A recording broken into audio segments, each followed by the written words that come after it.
What's up, nerds and nerdettes and wee little nerdlings all? It's your buddy Big Johnny G for Two Gun Pixie presents Legendary Gaming. Tabletop Takeout Tuesday is here again. It's that time of the week. We do this every week. In fact, there's a video every day of the week. We do like 8 videos a week. Two of them are live playthroughs for Friday and Saturday nights. Well, usually they're live playthroughs. But here we are for another Tabletop Takeout Tuesday, and this is the episode where I get to tell you bullet points as to why I like, love, or just simply enjoy getting a particular title down to the table and having it played. So why don't you join me while I discuss a game that's gonna have you spending money faster than you can make it. Come on, I'll tell you the reasons why I enjoy high society.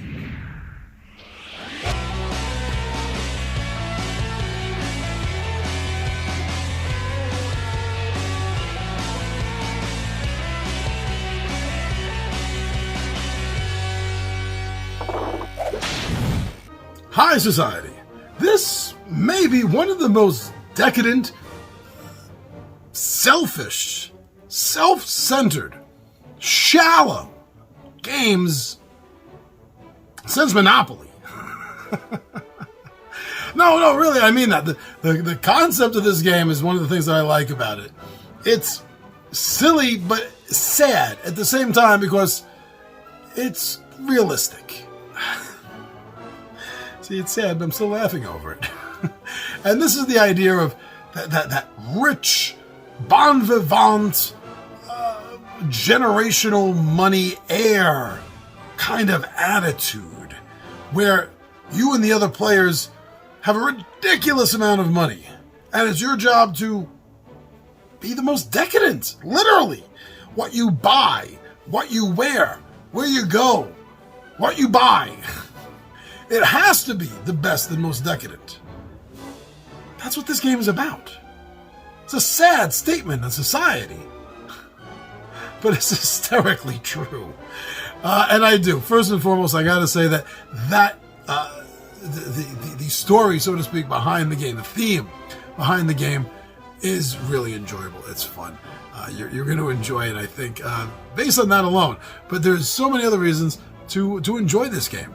Now, I think that this may be one of the best examples out there of a auction and bidding system style of game. In fact, that's really the only mechanism in the game. The only real thing about the game is the bidding and selling, and the rules revolved around that, of course.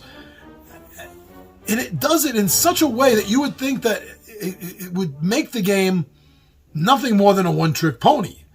But I don't feel that way at all. And neither is the 20-Sided Warriors who have played this game. Anthony especially had a lot of fun the times he's played this, making fun of the game while he's playing it. And that shows. I don't mean like make fun of the game like the game is stupid. I mean make fun of the game like I was just saying, what we're doing, the lifestyles that this game is showing examples of to be led and to had. It really is. It's hysterical on so many levels because of that. And it just proves it every single time that it hits the table. But again, it all revolves around this one real mechanic of an auction and a bidding mechanic. And it all works. For some reason, it feels a little bit deeper. It feels a little bit more strategic. But it's really not. You know, the one thing about it strategy-wise that is an interesting take on this all is the game would be too easy if you could just blow all your money on the biggest things always. Of course you would win. So the game has a way of countering this with the fact that whoever does that, if you spent the most money, you lost. And that fits with the theme. You don't want to go bankrupt. Getting this opulent lifestyle, it's unsustainable. An underlying factor of the game is just that itself, sustainability. How can you plan to be the most bon vivant, carefree, millionaire, because this time period, millionaire would be like a billionaire nowadays, heir to some vast fortune, your lifestyle, if you want to keep that up, you can't buy yourself into the poorhouse. So the system works thematically and mechanically by doing that. And that's something else about the game that kind of impresses me a little about it. That, and also the art. I find the art 100% thematically perfect for this game. The style, the coloring, the way the images shine on the cards, in a way invoking this almost oil painting look, I really enjoy it. Not only do I enjoy it, but I do feel that it is thematically perfect art style. Marrying that to this game, that was a brilliant idea. Thank you. There's certain levels of tension. Now, I've mentioned this before in other games. I do enjoy a certain level of tension, anxiety, anxiousness in a game. It gives it a little bit more of a bite while you're sitting at the table, I feel. And this game does that. It has always had a level of anxiety to it. Maybe that's a little bit strong of a word. Tension at the table. Not an adversarial tension at all between the players. The game itself, just the atmosphere of the table, the way this was played, the concept of the game, the rules of the game, turn-by-turn play of the game, it just works to build this very fitting atmosphere around the table that is, I think for you, it always has for us, build. It does nothing but build to the game itself. It's worked every time. And I don't know if that was a plan or if that's just the way it worked out. But it does. It comes together. It comes together great.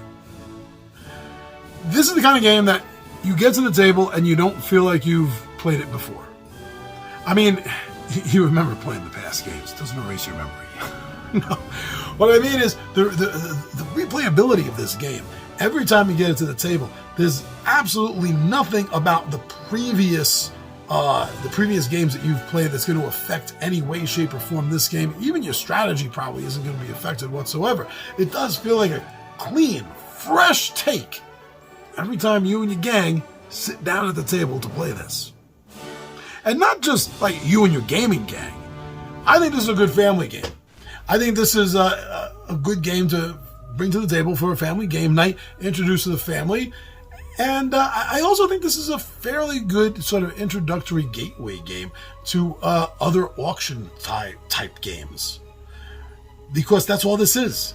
The simplicity of this bidding system and mechanic of the game will be a good way if you want to bring other bidding style games to the table eventually with newbies. This, I think, is the game to start with.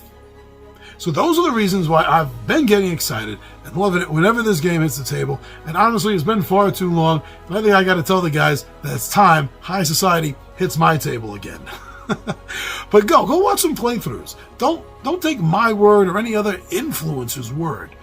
Get informed. And the best way to do that, I think, is by watching some playthroughs. And then make up your own goddamn mind. Don't listen to people on the tube. Don't listen to us other than when we say subscribe. Alright, thank you very much, everyone. I'm your buddy Big John and G, the Two Gun Pixel presents Legendary Gaming, and I am